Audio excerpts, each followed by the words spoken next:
Setelah Eliza dan Lily menyelesaikan riasan mereka, keduanya turun dengan gaun baru yang mewah. Lily mengenakan gaun konservatif dengan rompi beludru berwarna putih sementara Eliza tampak anggun dan menggoda dengan mengenakan baju pesta berwarna hitam. Baju itu memiliki atasan bermodel kemben dan tanpa lengan bagian atas dadanya dan tulang selangkanya tampak memesona karena kulit putih susu wanita ini. Ini pesta ulang tahun wanita tua, tidak sopan mengenakan baju terbuka, kata Kelvin setelah mengagumi sejenak keindahan di depan matanya. Ia memiliki keinginan menyimpan Eliza untuk dirinya sendiri dan mengisolasinya dari dunia luar. Kecantikan wanita ini adalah ancaman. Pria kuno. Aku melihat baju pesta wanita sekarang bahkan lebih terbuka dari ini, kadang ada lubang besar menampakkan bagian punggung hingga di atas pantat atau belahan dada yang hampir memperlihatkan semua asetnya. Sahut Lily. Kelvin menyenggol putranya, hanya jika Little Bear merengek agar ibunya tak pergi maka Eliza tak akan bisa datang lagi ke pesta. Apakah Mommy berdandan sangat cantik hari ini untuk mendapatkan ayah baru untukku? Tanya Little Bear. Tadi saat kedua wanita ini merias, Kelvin sudah mengatakan pada Efrain tentang misi nenek buyutnya untuk mencarikan ibunya calon suami. Aku tak ingin memiliki ayah tiri, lanjut Efrain. Sayang, ayah tiri tidak seburuk yang kamu bayangkan. Jika kamu memiliki dua ayah maka kamu akan mendapatkan dua uang saku dari ayah yang berbeda, terang Lily. Wanita tua ini tahu Efrain pasti telah mendapatkan sabotase dari Kelvin, tapi anak kecil sangat polos dan mudah dibujuk, jadi Lily tak akan mengalah. Wah, kalau begitu tolong carikan pria yang kaya dan tampan, jawab Efrain. Kelvin melirik putranya, pengkhianat kecil ini. Lily tertawa, tentu saja. Eliza sebagai topik utama pembicaraan hanya bisa menarik nafas dalam. Ia melihat mata Kelvin yang menyipit, ia tahu pria ini kesal namun dia tak bisa melampiaskannya. Di tempat pesta, rombongan Arka dan Nora datang lebih dulu. Mereka tiba di aula pesta yang diadakan di rumah besar keluarga Edward. Pasangan itu mengenakan baju senada, Nora menggunakan gaun pesta berwarna hitam tanpa lengan yang memperlihatkan bahunya sementara Arka juga mengenakan jas hitam. Saat Arka tiba dengan Nora, banyak mata yang tertuju pada mereka, bagaimanapun lelucon tentang bisnis properti Arka yang harus berdampingan dengan tempat pembuangan sampah telah menyebar di Canberra. Aku tidak percaya wanita sombong seperti dia masih berjalan dengan pria yang hampir bangkrut, gumam salah satu wanita dari kalangan atas. Dia masih berjalan dengan kepala terangkat, sungguh lelucon untuk malam ini. Sahut rekan wanita lain. Semua gadis muda di kalangan atas Canberra tahu betapa sombong Nora selama ini. Mereka penasaran hal apa yang membuat Nora memiliki rasa percaya diri untuk tampil di depan umum. Saat pasangan itu baru saja masuk, mereka terkejut dengan wajah tak asing yang baru saja datang. Ia adalah Whitney dengan dandanannya yang glamor. Ibu, bagaimana kamu bisa berada di sini? Tanya Arka heran. Ibunya tak memiliki kenalan di Canberra, ia heran kenapa ibunya bisa datang ke pesta ini. Aku baru saja mendapatkan undangan pesta sore tadi, terang Whitney dengan bangga. Arka merasakan ada sesuatu yang tidak beres dan ia mulai mendapatkan firasat buruk. Bu, pulanglah. Ada apa? Apakah kamu malu aku datang ke sini? Aku bukan orang kaya baru jadi aku tak akan bertingkah murahan. Nora meraih lengan suaminya, tidak apa-apa, ibu memang harus berbaur juga dengan wanita dari kalangan atas. Arka menghela nafas dalam, aku merasa sangat tidak nyaman, seolah ada sesuatu yang akan terjadi. Kamu tidak perlu khawatir, kita akan segera berkonsolidasi dengan seorang yang berpengaruh di Canberra. Kita akan segera memulihkan nama baik. Di depan halaman, limousin dari keluarga Wilson telah menepi. Lily berjalan dengan Eliza sementara Kelvin berjalan sendiri di belakang mereka seolah ia adalah pengawal dari dua wanita ini. Seorang pelayan pribadi Nyonya Edwards tua menghampiri Lily dan mengajak mereka masuk melalui pintu pribadi. Nyonya tua Edwards telah menunggu di lantai 2. Lily mengangguk dan mengikuti langkah pelayan itu. Di belakangnya Kelvin hendak mengikuti mereka tapi dihentikan oleh Lily. "Kenapa kamu mengikuti kami? Ini adalah pertemuan untuk para wanita. Aku ingin bertemu dengan Kinan." "Tuan Kinan ada di aula pesta lantai 1, sahut pelayan itu. "Kamu dengar itu? Kinan ada di lantai 1 jadi jangan ikuti kami." Kelvin memberikan tatapan dingin pada pelayan yang kini sedikit ketakutan karena tatapan menakutkan pria itu.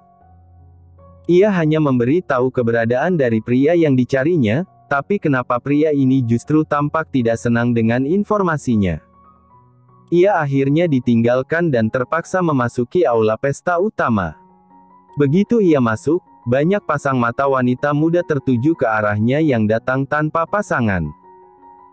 Meski sangat ingin mendekati Kelvin namun banyak gadis di kalangan atas sudah tahu bahwa pria ini selalu dingin dan tak mudah didekati. Konsekuensi untuk memaksakan diri akan menjadi hal buruk jika membuat pria ini kesal. Jadi mereka hanya bisa diam-diam menarik perhatian Kelvin dengan penampilan dan bersikap seperti wanita anggun yang berkelas. Nora menyeringai begitu melihat orang yang selama ini telah ditunggunya. Lihatlah, hanya dengan kehadirannya saja sudah cukup untuk membuat aula pesta terdiam. Banyak wanita munafik kini sengaja bersikap anggun dan berkelas untuk mendapatkan notis darinya. Arka menarik pandangannya ke arah Nora melihat, wajahnya mengerut begitu menyadari bahwa Nora justru tengah memuji saingan cintanya. Superioritas Kelvin masih membuat ia merasa cemburu sebagai lelaki. "Apa maksudmu dengan memuji pria lain?" tanya Arka kesal. Nora menyeringai, ia segera memeluk lengan Arka karena mengira pria ini telah cemburu atas namanya. "Jangan khawatir, aku tidak seperti para wanita di sini yang tidak sadar diri. Pria ini tidak bisa dimiliki oleh sembarang wanita." Kelvin terkenal paling sulit didekati di antara 4 tuan muda paling berpengaruh di kota ini. Arka semakin kesal, ia membuang muka dengan kesal. Jika ia sulit didekati maka dia tak akan dengan mudah tertarik dengan janda. Dia hanya pandai menyembunyikan sikapnya sebagai penggoda selama ini. Jauh di dalam hati Arka ia masih memiliki titik cemburu karena Kelvin berhasil mendekati Eliza bahkan sampai membuat mantan istrinya melahirkan anak pria ini. Dia yakin Kelvin adalah penggoda ulung yang pandai berkamuflase hingga mantan istrinya yang selalu menjadi wanita polos dan lugu kini berubah menjadi wanita yang bahkan bisa memeras dirinya.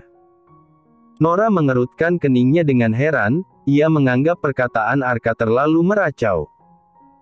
"Jangan terlalu sinis padanya, dia adalah orang yang akan membantu kita," kata Nora sambil menarik Arka menghampiri Kelvin.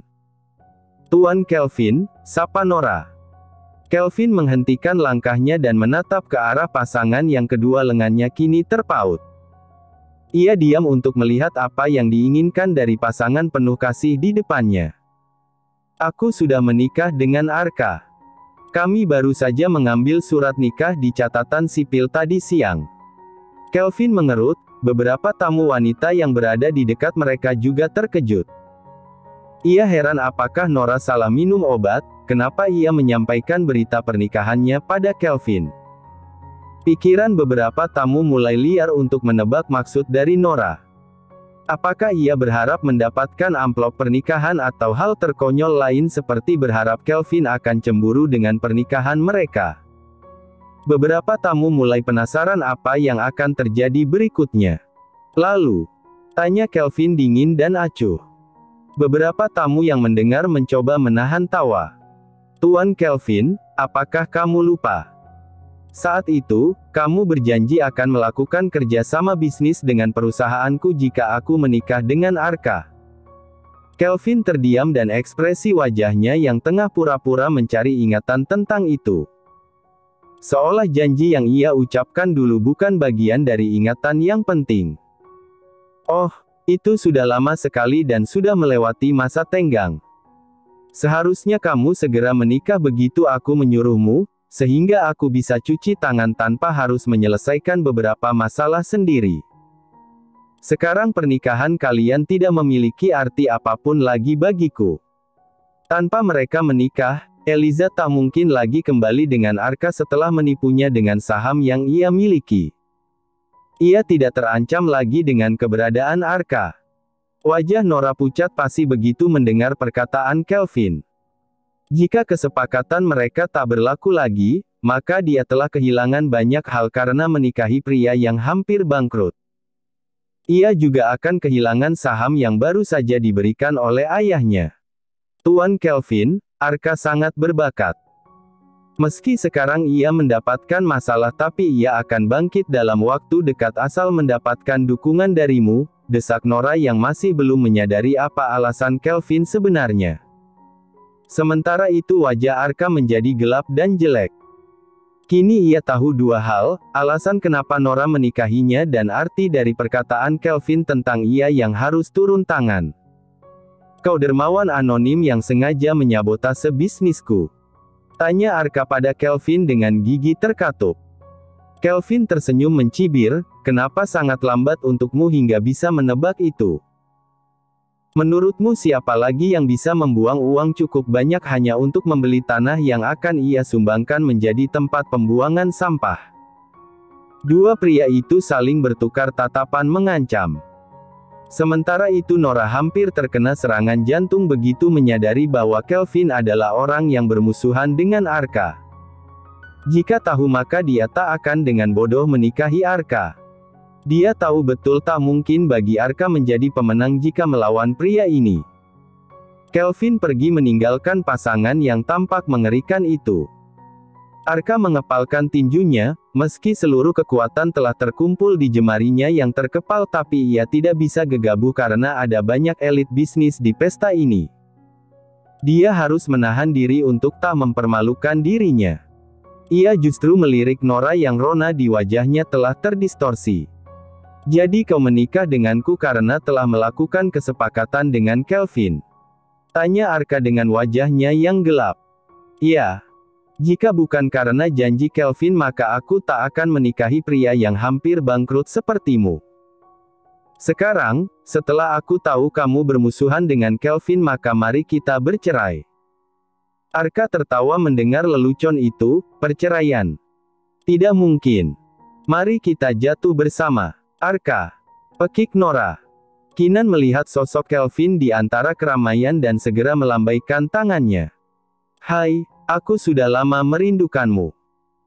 Perjalanan bisnisku selama beberapa hari ini telah membuatku sangat merindukanmu, kata Kinan merentangkan tangannya bersiap untuk memeluk temannya namun Kelvin mundur selangkah membuat Kinan hanya memeluk udara kosong. Ada banyak orang yang melihat, bisakah kamu tidak mempermalukanku? Kelvin menggeleng, apakah kamu punya rasa malu? Sekarang katakan padaku ada apa di lantai 2? Kinan menatap temannya dengan kesal, di sana hanya ada para tetua. Jika kamu ingin menyapa nenekku maka lakukan saja nanti, ia akan turun saat acara ulang tahunnya dimulai. Kelvin merasa tali sesak yang seolah melingkari dadanya akhirnya telah dilonggarkan. Hanya saja beberapa saat kemudian seorang pelayan memandu beberapa pria naik ke atas. Ada setidaknya 6 pria muda berusia 20 hingga 30 tahunan. Kenapa kamu membawa para pria ini naik? Tanya Kinan pada pembantu yang sering melayani neneknya. Ini adalah nenek Anda. Kinan tertawa mendengar hal itu, ia memukul lengan Kelvin sambil tertawa saat imajinasinya menjadi liar sementara wajah Kelvin seperti mendung gelap. Astaga, apakah nenekku sedang mencari bayi gula di pesta ulang tahunnya? Bukan untuk nenekmu, mereka datang untuk melakukan seleksi perjodohan. Jawab Kelvin dengan suara yang dingin. Tawa Kinan terhenti dan wajahnya menjadi kaku, omong kosong. Kenapa laki-laki? Jika nenekku berniat menjodohkanku maka itu seharusnya perempuan. Kelvin menatap ke lantai atas dengan kesal, kita harus menghentikan perjodohan ini. Kinan mengangguk setuju, tentu saja, aku juga tak ingin dijodohkan dengan pria. Nenek sudah sangat berlebihan, hanya karena aku menolak untuk menikah ia begitu putus asa dan mengira aku menyukai pria. Di lantai 2 pelayan itu telah membawa rombongan pria naik ke atas, saat ini ia tiba-tiba menyadari 2 pada barisan belakang telah menghilang dan kini digantikan oleh 2 wajah familiar. Tuan, kata pelayan itu yang terkejut dengan peserta susupan. Buka saja pintunya. Titah Kelvin dingin. 4 pria di depannya menoleh ke belakang mereka. Saat menyadari siapa 2 pria yang juga akan ikut serta, mereka mulai tidak percaya diri. Sebenarnya mereka telah diberi tahu bahwa akan ada seorang wanita cantik yang sedang mencari jodoh. Mereka sebelumnya yakin akan memiliki kesempatan yang sama namun jika Kelvin dan Kinan datang maka mereka tak akan lebih dari aksesoris. Kelvin menatap tajam ke arah mereka membuat 4 pria itu menciut. Mereka ingin mundur secara sukarela namun pintu telah terbuka dan seorang wanita tua memanggil mereka. Kinan melihat ada wanita cantik di antara neneknya dan juga nenek Kelvin. Rambut wanita itu ditata dengan gaya keriting gantung dan menjuntai dengan indah. Kulitnya yang seperti porselen terlihat dari bahunya yang tidak tertutup kain. Saat ini Kinan belum menyadari bahwa wanita itu adalah Eliza karena dia belum pernah melihat kecantikan wanita ketika dengan riasan wajah. Nenek, jadi kamu mengundang para pria ini untuk dikenalkan padanya. Seharusnya kamu menjodohkannya padaku lebih dulu jika ada keindahan sepertinya. Kelvin memberikan tatapan membunuh pada temannya, kau bosan hidup. Kinan segera menyadari ada yang tidak beres jadi dia kini menatap wanita cantik itu dengan saksama dan baru menyadari bahwa itu adalah Eliza. Aku buta karena tidak mengenalinya, tolong maafkan aku. Sepertinya aku perlu memeriksakan mataku, kata Kinan hampir menggigit bibirnya sendiri karena gugup. Sementara itu Lily dan nenek Kinan menatap 2 penyusup itu dengan tatapan kesal. Apa yang kalian lakukan di sini? Tanya Lily. Meski ia memang sudah menebak bahwa cucunya yang tidak tahu malu ini pasti akan datang namun dia harus tetap memainkan dramanya. Tentu saja untuk mengikuti seleksi, jawab Kinan mewakili Kelvin yang wajahnya semakin gelap dari waktu ke waktu seolah ia adalah gambaran dari awan cumulonimbus yang penuh dengan badai di dalamnya. Kau juga ingin ikut seleksi? Tanya nenek Kinan menatap ke arah cucunya dengan tak percaya. Jika cucunya yang selama ini selalu tak memiliki komitmen dan selalu berganti pasangan akhirnya memilih menetap karena wanita di sebelahnya sekarang, maka wanita tua ini tak akan mengalah bahkan jika harus bersaing dengan Whitney. Kinan menggeleng, tidak Nek, aku tak tuan rumah, tidak fair jika aku mengikuti seleksi, terang Kinan. Neneknya menunjukkan ekspresi mencibir, kamu tidak bisa menipuku. Dasar pria penakut. Lily menarik nafas dalam, tak ada hak istimewa di sini, semua akan bertanding dengan cara yang adil. Kelvin merasa harga dirinya tercabik-cabik karena harus mengikuti seleksi kekanakan ini. Wanita itu jelas-jelas milikku. Kenapa aku harus melakukan seleksi? Eliza, jangan mengikuti game kekanakan ini, anak kita menunggu di rumah. Wajah Kinan membeku, anak kalian. Dia telah berada di luar negeri selama beberapa hari jadi Kinan tak mengetahui tentang Efrain. Pria itu menggeleng, tidak, ini pasti cara bajingan ini untuk membuat saingannya mundur. Lily terbatuk ringan, ya, wanita ini memang telah memiliki anak. Tapi dia lajang dan seorang wanita karir berpenghasilan tinggi. Ia tidak sedang berada dalam hubungan seperti yang dikatakan pria itu, kata Lily sambil menatap Kelvin dengan mencibir. 4 lelaki itu terkejut Eliza telah memiliki anak dengan bentuk tubuh indahnya yang masih terjaga. Kecantikan yang Eliza miliki bahkan membuat mereka masih bisa menerima wanita ini meski telah memiliki anak. Kelvin melihat cara para pria menatap Eliza dengan kagum yang membuat kesabarannya kini telah runtuh. Jika kalian masih ingin kembali ke rumah dengan anggota tubuh lengkap maka sebaiknya kalian pergi. ancam Kelvin. Empat pria itu merinding, mereka tahu betul betapa menakutkan harga yang harus dibayar jika menyinggung pria ini. Jangan pedulikan dia, aku akan menjamin keselamatan kalian. Sela Lily. Kelvin dan Lily saling memberikan tatapan mengancam satu sama lain. Sementara empat pria itu berada dalam dilema. Maaf Nyonya Wilson, saya lupa memberitahu bahwa saya telah terikat perjodohan dengan anak rekan bisnis orang tuaku, kata salah satu dari pria itu yang ketakutan jika ia akan dijadikan target oleh Kelvin. Nyonya mohon maaf, tapi saya sudah memiliki wanita yang telah saya cintai. Sama, saya juga mencintai wanita lain hanya saja keluargaku tidak merestuinya. Nyonya maaf saya penyuka sesama jenis. Empat pria itu melarikan diri dan menolak terlibat dalam masalah ini. Kelvin sangat menakutkan dan bukan lawan yang bisa mereka atasi. Wajah Lily menjadi kesal mendengar hal itu, sementara Kelvin dan Keenan menyeringai melihat empat pria yang baru saja melarikan diri. Kelvin lalu mengarahkan telapak tangannya pada Eliza, ayo kita turun. Ada kue enak di sana, bukankah wanita menyukainya? Eliza melirik jajanan yang ada di meja, sebagian besar memang terdiri dari makanan klasik yang diperuntukkan orang tua.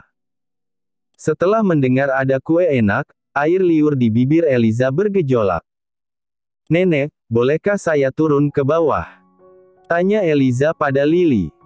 Tentu, jangan ragu mengadu padaku jika Kelvin membuatmu kesal, kata Lily sambil memberikan tatapan peringatan pada Kelvin. Pria itu mengerutkan keningnya, astaga, aku cucumu Nek, batin Kelvin sambil menggelengkan kepalanya. Eliza lalu turun bersama Kelvin sementara Keenan menyerbu ke Lily. Nenek Lily, benarkah mereka memiliki anak? Lily mengeluarkan ponselnya untuk menunjukkan foto cicitnya, namanya Efrain, ia tampan dan seperti versi mini dari Kelvin bukan? Rahang Keenan menganga lebar melihat foto Efrain, bocah ini. Anak yang ia temui di toko boneka ternyata adalah putra dari Eliza dan Kelvin, bukan dari wanita paruh-baya saat itu. Kini ia bisa tahu alasan kenapa Kelvin yang selalu dingin dan acuh bisa sabar menghadapi anak itu. Ternyata ada ikatan darah yang berperan di dalamnya. Keren. Kelvin mendadak telah menjadi ayah. Saat Keenan masih memiliki ekspresi bahagia dan terkejut, sebuah roti terbang ke wajahnya dan membuat dirinya terkejut. Beruntung roti itu tidak memiliki white cream di atas jadi wajahnya tidak memiliki noda. Nenek, kenapa kamu melemparku roti? Tanya Keenan kesal. Temanmu sudah memiliki anak sekarang, kapan kamu akan berhenti bermain-main di luar sana? Maki wanita tua itu kesal. Hanya Kelvin, dua teman baikku yang lain juga belum. Nenek tak perlu khawatir, jika saatnya tiba aku akan membawa cucu menantu untukmu. Wanita tua itu mendengus kesal, aku tidak tahu apakah masih memiliki umur sampai hari itu terjadi. Kelvin dan Eliza berjalan menuruni tangga bersama, tangan Eliza terselip di lengan pria itu. Semula ia ingin menariknya namun Kelvin menahannya dengan erat. Kini saat mereka berdua turun dari tangga banyak pasang mata melihat dengan ekspresi terkejut hingga ruangan yang semula riuh menjadi hening. Ini adalah kali pertama mereka melihat Kelvin menggandeng seorang perempuan. Wanita di sebelahnya memiliki kecantikan yang membius tak hanya mata lelaki tapi wanita yang juga mulai merasa iri. Kelvin terus menarik Eliza lebih dekat dengannya seolah menandai bahwa wanita ini adalah miliknya. Aku belum pernah melihat wanita ini, apakah dia putri dari miliarder ternama yang baru saja kembali? Tidak, tapi aku sempat mendengar desas-desus kalau tuan muda Kelvin berkencan dengan salah satu pegawainya. Teman di sebelahnya tertawa mencibir, hai, jangan bilang kamu menduga wanita itu adalah karyawannya. Bahkan jika memang ia memiliki hubungan dengan karyawannya kurasa itu hanya hubungan main-main. Pria seperti Kelvin tak mungkin bisa berakhir dengan kalangan biasa. Saat semua tamu mulai penasaran siapa wanita cantik ini, ada dua wanita yang sekarang memiliki wajah pucat dan penuh kebencian ketika melihat Eliza. Wajah Nora jauh lebih jelek, tangan yang tergantung di sisi tubuhnya terkepal dengan erat hingga kuku palsunya yang indah dan baru saja ia pasang di salon tadi, kini patah di dalam telapak tangannya yang terkepal erat. Sialan. Jadi ini alasan Kelvin ingin aku menikah dengan Arka. Itu karena ia memiliki hubungan dengan Eliza dan tak ingin menciptakan ruang agar mereka bisa kembali. Nora semakin terbakar amarah, dia merasa seperti badut yang telah dipermainkan oleh Kelvin. Tidak. Aku tak mungkin membiarkan wanita sialan itu menang. Siapa dia hingga bisa mendapatkan Kelvin? Batin Nora yang bertekad untuk menghancurkan hubungan mereka. Nora tak layak mendapatkan pria seperti Kelvin saat aku hanya mendapatkan pria daur ulang darinya yang bahkan kini tak berguna lagi. Saat Nora sedang memikirkan untuk membuat keributan, Whitney datang menghampiri dirinya. Itu Eliza bukan? Apa kamu tahu siapa pria yang ada di sebelahnya? Nora menyeringai, melihat ibu mertuanya membuat ia menemukan peluru yang akan ia gunakan untuk menyerang lebih dulu. Bu, dia adalah Kelvin Wilson, salah satu dari 4 tuan muda paling berpengaruh di Canberra. Pupil mata wanita itu melebar hingga hampir keluar, ia masih menyimpan dendam pada Eliza yang telah menamparnya 2 kali saat di perusahaan. Ia dipenuhi kebencian ketika melihat Eliza bisa berjalan dengan lelaki yang tidak layak untuknya. Tidak. Aku tak akan membiarkan ini semua terjadi. Putraku telah menjadi lelucon selama beberapa hari ini, kini aku akan membuat wanita itu dipermalukan pada pesta ini. Bu, aku mendukungmu. Kamu harus memberi pelajaran berharga bagi wanita itu, ia baru saja membuat Arka membayar miliar dolar untuk harga sahamnya. Suruh ia mengembalikan uang itu. Whitney semakin kesal mendengar hal itu, ia segera menghampiri Eliza dengan wajahnya yang merah membara. Tuan Kelvin, apakah kamu tahu siapa sebenarnya pelacur yang ada di sampingmu? Tanya Whitney dengan suara yang lantang. Ruangan menjadi sunyi senyap setelah teriakan Whitney, mereka terkejut ada seorang wanita paruh baya yang berani menghina pasangan Kelvin Wilson sebagai pelacur. Sementara itu wajah Kelvin gelap dan gelap, alis tebalnya menyatu dan ada tatapan membunuh saat melihat wanita ini. Dia baru bertemu secara langsung dengan Ibu Arka namun ia masih mengingat rekaman video yang menampilkan Eliza ditampar oleh wanita ini 2 kali. Bagus, kamu datang. Aku harus mematahkan lenganmu karena telah menamparnya kemarin. Tuan Kelvin, apakah wanita murahan ini mengadu padamu? Tolong dengarkan apa yang akan aku bilang baik-baik agar kamu tidak tertipu olehnya seperti apa yang terjadi pada putraku. Eliza berusaha melepaskan tangannya dari cengkeraman lengan Kelvin untuk menamparkan wanita yang telah menghina dirinya namun Kelvin menahannya. Jika ia tidak menutup mulut wanita ini maka dia akan dipermalukan sekali lagi di depan umum. Percayalah padaku, kata Kelvin saat melihat Eliza mulai gelisah dengan kemarahannya. Eliza menarik nafas dalam sambil mengarahkan tatapan belati pada mantan mertuanya. Dia adalah seorang janda, apakah Anda tahu tentang itu? Kelvin mengangguk, aku tahu. Wajah Whitney menegang, ia mengira Eliza telah menyembunyikan statusnya namun pria ini mengetahuinya dan bahkan wajahnya tampak tak terpengaruh sama sekali. Tapi dia adalah wanita yang suka selingkuh, saat menikah dengan putraku ia tidur dengan pria lain kemudian hamil. Karena rasa malunya ia pergi bersembunyi untuk melahirkan anak haram itu. Eliza tidak tahan lagi ketika putranya disebut sebagai anak haram dan ia dituduh selingkuh dalam pernikahannya. Hanya saja Kelvin masih menahan tangan Eliza dengan erat, namun Eliza bisa merasakan suhu telapak tangan Kelvin yang mulai memanas dan ia juga tangan itu mulai bergetar seolah menahan kemarahan. Anak yang telah kamu sebut sebagai anak haram tadi adalah putraku. Whitney tertegun hingga rahangnya menganga lebar, tapi ia kemudian menggelengkan kepalanya, Tidak mungkin Eliza yang selalu di rumah selama pernikahan dengan Arka bisa mengenal pria sepertimu. Aku lebih percaya ia hamil dengan tukang kebun di rumahku. Tolong jangan percaya omong kosong yang dibuat oleh wanita ini. Tanggal 6 Juli tepat 4 tahun lalu, apakah kamu ingat tanggal apa itu? Whitney bingung kenapa Kelvin tiba-tiba menanyakan hal itu.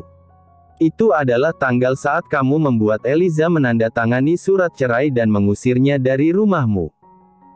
Tanggal itulah aku bertemu dengannya di hotel yang sedang mabuk karena patah hati. Aku memanfaatkan dirinya saat itu, lanjut Kelvin.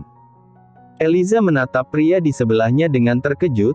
Ia tahu betul saat itu dirinya lah yang salah mengira Kelvin sebagai Arka karena rasa mabuk.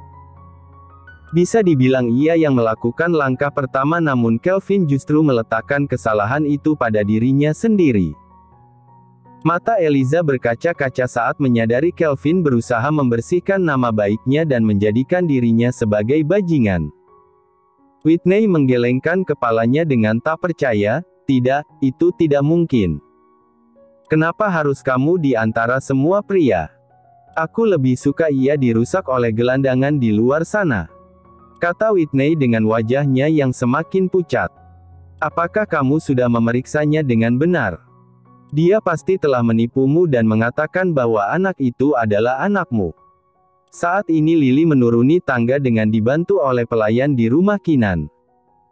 Ia sudah mendengar keributan yang telah dibuat oleh Whitney dan mulai tak tahan lagi. Kelvin, biarkan nenek yang berurusan dengannya. Ini adalah urusan antara mertua dan mantan mertua. Saat wanita tua ini mengatakan ia adalah nenek Kelvin, wajah Whitney bersinar. Nyonya, jangan biarkan Anda mendapatkan menantu yang manipulatif sepertinya. Aku tahu ia pasti telah mencuci otak cucu Anda. Ia pasti telah berbohong dengan mengatakan kalau anak haramnya adalah milik cucumu. Plak. Tamparan tiba-tiba mendarat di pipi Whitney yang membuat wanita itu tercengang, begitu juga dengan semua yang menonton, bahkan Nora sengaja mundur dan bersembunyi di balik kerumunan. Nyonya, kenapa menamparku? Wanita itulah yang seharusnya kamu tampar, kata Whitney sambil menunjuk Eliza. Tidak. Aku tak salah menamparkan orang, aku memang mengundangmu untuk membalas pada apa yang telah kamu lakukan pada Eliza. Hah? Whitney sangat terkejut, kenapa sekarang dua orang ini membela Eliza dan membuat dirinya seperti badut bodoh dalam sebuah pertunjukan. Plak. Wanita tua itu menamparkan Whitney sekali lagi. Nyonya, kenapa kamu menamparku lagi? Tanya Whitney kesal. Itu untuk memberi pelajaran pada mulut kotormu yang telah menyebut nenekku sebagai anak haram. Pengawal lempar wanita ini keluar. Pengawal segera menyeret Whitney keluar dan melemparnya di depan pintu. Setelah mengusir Whitney, wanita tua itu lalu membuat pengumuman, siapa saja yang menghina cicitku dan juga ibunya, maka mereka akan berhadapan denganku dan akan kupastikan ia terusir dari kota ini dengan cara memalukan. Semua orang terdiam dan Nora hanya bisa semakin bersembunyi di balik kerumunan untuk menyamarkan dirinya. Telapak tangannya sudah mulai terasa perih dan mengeluarkan darah karena ujung kuku yang telah merobek kulitnya saat tangannya terus terkepal dengan erat sejak tadi. Eliza meneteskan air mata tanpa sadar. Ia berusaha mendongakkan kepala agar air mata itu tidak jatuh, namun tetap saja air mata meluncur dari matanya. Ia terharu karena malam ini telah dilindungi oleh Lily dan juga Kelvin. Pria di sebelahnya bahkan kini memasang badan untuk membuat dirinya terlihat seperti bajingan untuk memastikan ia tak akan mendapatkan penghinaan lagi. Kamu menangis? Tanya Kelvin. Eliza menggeleng, debu menyusup ke mataku. Kelvin mengusap air mata itu dengan jemarinya. Ayo kita duduk di taman, mungkin angin di sana bisa menyegarkan matamu kembali. Eliza mengangguk setuju. Dua orang itu lalu menuju ke taman dan duduk di salah satu bangku. Terima kasih, karena sudah menjadi bajingan untuk melindungku, kata Eliza begitu mereka duduk. Apa kamu tidak takut orang akan bergunjing tentangmu? Kelvin tertawa mencibir, mereka seharusnya akan takut kehilangan lidahnya jika sampai aku mendengar tentang itu. Kamu benar. Seharusnya aku tidak khawatir tentang itu. Eliza takut apa yang dilakukan Kelvin akan berimbas pada nama baiknya dan bisa saja sahamnya anjlok, namun sepertinya ia terlalu paranoid. Lelaki ini terlalu kuat untuk tumbang hanya karena hal itu. Siapa yang akan peduli bahwa ia bajingan? Orang hanya akan mengira itu hal biasa bagi pria di kalangan elit. Kelvin menangkup dagu Eliza dengan telapak tangannya lalu membuat wanita itu menatap wajahnya. Kamu khawatir padaku, bukan? Tidak. Pupil matamu bergetar, jelas kamu telah berbohong. Aku akan memberimu pelajaran agar tidak berani membohongiku lagi. Saat Eliza masih belum bisa mencerna maksud dari perkataan Kelvin, pria itu telah menyegel bibir wanita itu dalam ciuman yang penuh gairah. Kelvin telah menahan keinginannya untuk mencium wanita ini sejak di rumah tadi. Begitu melihat Eliza tampil dengan cantik, namun ia bahkan tak bisa memiliki kesempatan untuk itu karena neneknya juga berada di mobil yang sama. Ia telah tersiksa sejak tadi dan semakin kesal saat melihat neneknya membawa rombongan pria untuk dikenalkan pada Eliza. Ia tidak merasa terancam dengan para pria itu, hanya saja ia tak suka pria lain menatap Eliza. Jauh di sudut taman yang gelap, Arka tengah mabuk dan membawa 2 botol minuman. Ia menatap 2 orang yang sedang berciuman di bangku taman dengan tatapannya yang dipenuhi amarah dan rasa cemburu.